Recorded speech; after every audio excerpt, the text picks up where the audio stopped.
50 సంవత్సరాల ఫంక్షన్ కూడా ఇండస్ట్రీ ఘనంగా చెయ్యాలి. వాళ్ళు కూడా అందరూ కుటుంబం కలిసి ఉండాలని మేము కోరుకుంటాం తప్ప వాళ్ళకి ఇది పెరగాలని అనుకోం. యాక్చువల్గా పెరగకూడదనే మేము కోరుకునేది. సార్, మీరు అన్న క్రమశిక్షణ ఇంట్లో ఉన్న పిల్లల్లో కొరబడింది అనుకోవచ్చా? ఎందుకంటే ఆయన దగ్గర ఉన్నటువంటి క్రమశిక్షణ ఇప్పుడు కనిపించట్లేదా? ఏమనిపిస్తుంది మీకు ఆ ఫ్యామిలీని చూస్తే? అంటే ఒకటండి, ఒకప్పుడు వేరండి, ఇప్పుడు పిల్లలు వేరండి. ఇప్పుడు పిల్లలందరూ యూగోకి వెళ్ళిపోతున్నారు. అప్పుడున్నది వేరండి. అప్పుడున్న మనం ఏంటంటే మన మాట వినేవారు. ఇప్పుడు మీరు ఒక మాట అంటారండి, మనం ఈ రోజు కూడా పెద్దవాళ్ళు వస్తే ఇప్పటికీ కాలు దండం పెట్టి నిలబడి మనం వెళ్ళేదాకా నించొని ఉంటామండి. ఇప్పుడు స్టిల్ ఈ రోజుకి కూడా. ఎందుకంటే సినిమా ఇండస్ట్రీలోనే కాదు, మీ మీడియా సంస్థలో కానీ ఎవరైనా మన సీనియర్స్ వస్తే మనం కంపల్సరీ నించుంటాం, మనం కూర్చోమని కూడా కూర్చోం. స్టిల్ ఈ రోజు కూడా నేను కూడా అలాగే ఉంటాను. కానీ ఇప్పుడు ఉన్న వాళ్ళు, ఇప్పుడు పిల్లలు చూసారు, కాల్ మీద కాల్ వేసుకుంటారు.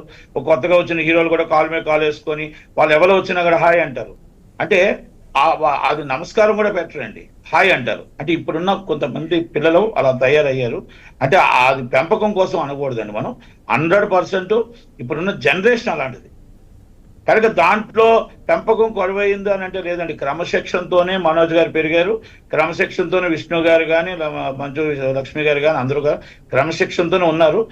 అదే చెప్తాను కదండి, ఇది ఒక చిన్న అగాధం మాత్రమే, చిన్నది.